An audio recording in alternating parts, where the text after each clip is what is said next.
Now, this is going to be one of those videos where I've had a lot of people asking me for my thoughts or opinions on something.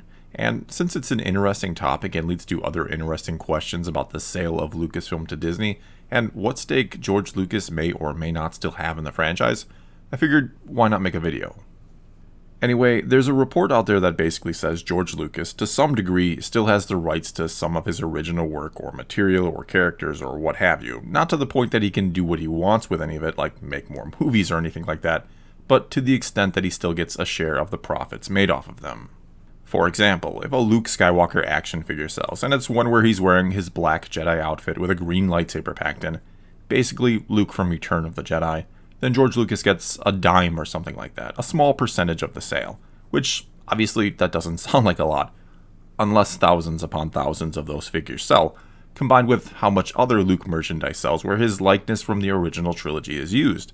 And before long, those dimes turn into thousands, if not tens of thousands of dollars or much more, just off that one character. And before I go on, this was originally reported on by Nerdrotic, so for the full scoop on all of this, head over to his channel. Because basically what I'll be doing in this video is just discussing what I think may or may not be in the contract or agreement that both Disney and George Lucas signed.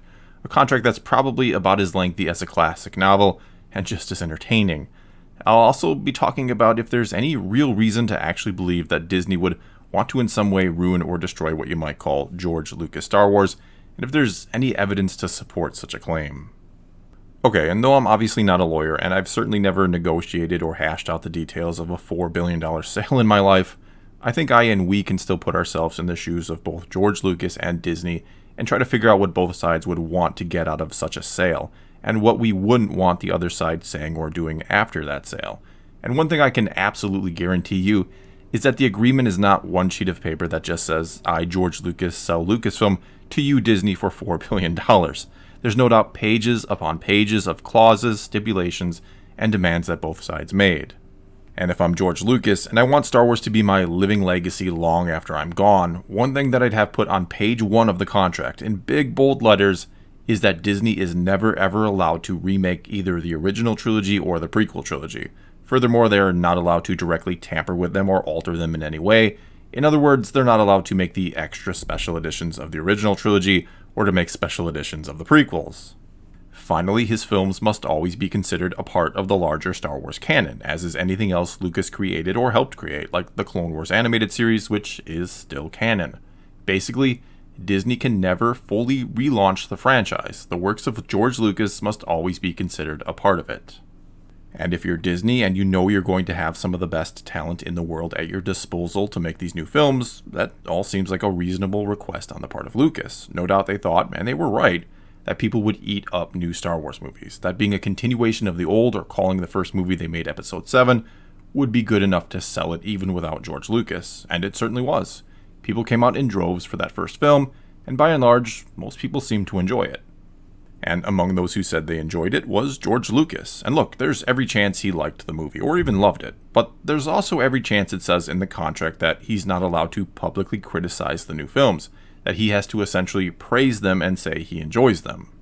Because if I'm Disney, what's being put on page 1 right alongside Lucas's request to never mess with his films is that you, George Lucas, don't get to say anything bad about our Star Wars. You don't get to tell the world or the fan base that what Disney is doing isn't good or what you wouldn't consider Star Wars.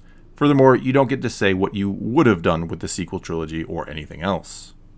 And I certainly think that's a reasonable request on the part of Disney, that after paying all this money for it, Lucas can't immediately turn around and tell the world and the fans that his Star Wars is the only true or real Star Wars, and that Disney will destroy what it once was. Though, if this is in the contract, and I fully believe something like it would be, then Lucas has skirted the line and maybe even crossed it when he said that he sold Star Wars to white slavers at one point.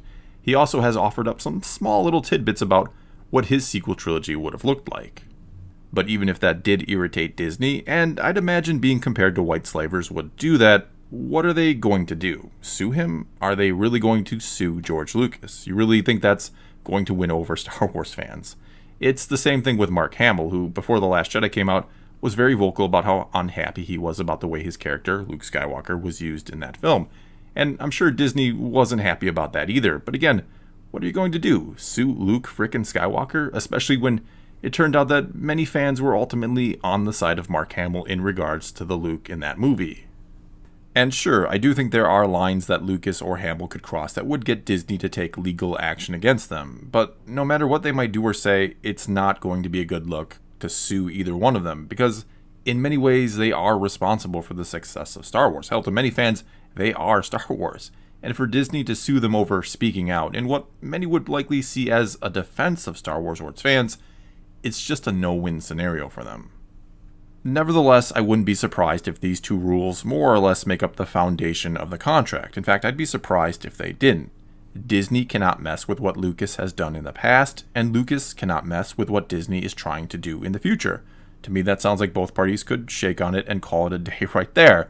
But I'm sure it took weeks, if not months, for lawyers on both sides to sit down and finally to agree on every line in that contract, especially if Lucas and his estate after he's gone do somehow see some of the profits made off his original work or characters. And I certainly don't think that's impossible. In theory, such an arrangement would ensure his family was financially set indefinitely. Though, yeah, selling your company for $4 billion on top of all the money you've already made in your life should be able to do that without ever making another dime in your life. But those profits off the original material should just trickle in forever and be there even if you somehow blow the rest of that fortune.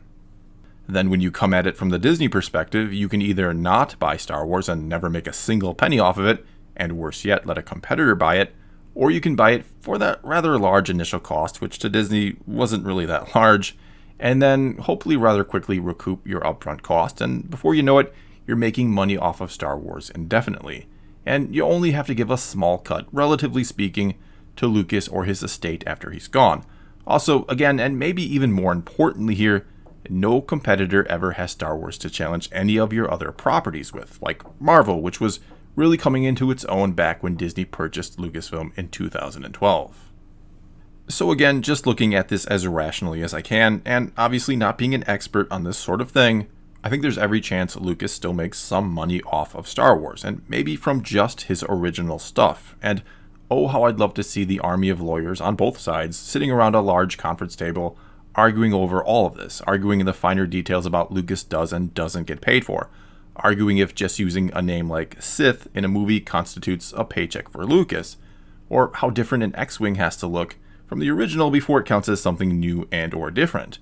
That if you make another Death Star but call it something else like, I don't know, Starkiller Base, and have it blow up whole star systems instead of just planets, does it still count as a Death Star? Does Lucas still need to get paid? And wouldn't that be something if the real reason Luke failed, why the Jedi needed to end, is because if they end, if something new comes from them, it's less money they have to pay George Lucas. Or if there's a technicality or a loophole that Disney's trying to use here, that if the Jedi are just different enough from what they used to be, if it's not quote-unquote Luke's Jedi Order, if it's instead Rey's Jedi Order, and she's the one who rebuilds them in a slightly different way, or should I say rebrands them, then George Lucas never gets a cut out of their future use. This could also explain why the Sith are no more, why Snoke wasn't one in the first place, and that the real reason Ben Solo took the name Kylo Ren instead of proclaiming himself a Sith and taking on the Darth title, which you'd really think he'd be interested in doing considering he worshipped his grandfather.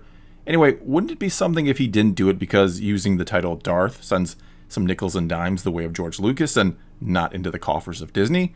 What if Rey's not a Skywalker because Rey Skywalker equals money for George Lucas, but Rey Nobody means all the money gets to be kept by Disney?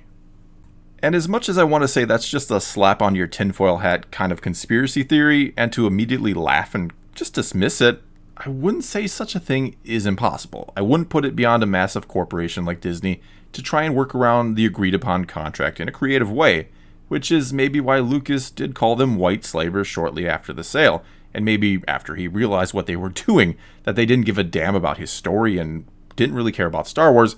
They just wanted to make every single penny off of it that they could. And to be crystal clear here, I'm not saying I believe this is the case, and I'm not trying to convince you it is either. I'm just saying it's not beyond the realm of possibility. And I know that people will now immediately point to the Rise of Skywalker and say, well, look how much George Lucas Star Wars they're using in it. They're even bringing back Palpatine and putting something called Sith Troopers in it. That should just completely destroy this theory. However, this could just be simple mathematics on the part of Disney. They've realized that they make more money using Lucas material, and just giving him his cut than they do not using it at all. That they can make more money off, say, a Palpatine action figure, even again giving Lucas his cut, than they can make off a Holdo action figure, for example, which, yes, they did make one. And yes, you can also look at the two anthology movies and point out that a lot of Lucas Star Wars is in both of them, which seems to dispute this idea that Disney is trying to work around Lucas Star Wars or destroy it, when both of these movies very much embraced it. But again, it could be simple mathematics. Disney didn't want to take the risk of making anthology movies, making movies outside the main Skywalker saga that had nothing or little recognizable to the average moviegoer.